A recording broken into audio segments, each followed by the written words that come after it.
কিন্তু আপনার সত্য আজকে দেশ স্বাধীন হওয়ার 55 বছর হয়। আমরা যে লক্ষ্য যে উদ্দেশ্য নিয়ে দেশ স্বাধীন করেছি সেই কাঙ্ক্ষিত লক্ষ্য উদ্দেশ্যে আমরা পৌঁছতে পারি নাই।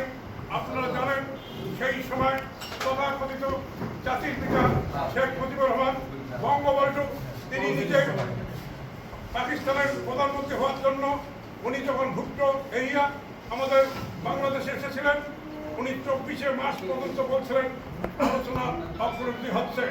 তারপরে এই পুরো জাতিকে 1971 সালের 25 মাস উনি পুরিয়াইয়ে প্লেনে উনি পাকিস্তান চলে যান এবং সেখানে জামাইয়াতে ছিলেন।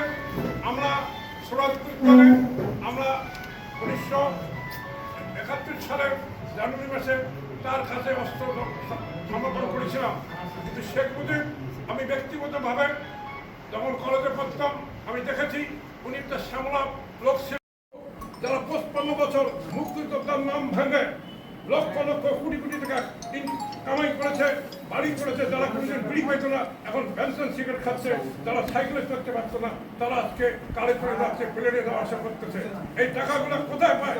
15 বছর আগে আপনাদের অনেকের বয়স হতে অনেক প্রবীণ সাংবাদিক আছে, 15 বছর আগে তারা কি ছিল, আজকে 15 বছর পরে কি ষড়যন্ত্র চলতেছে।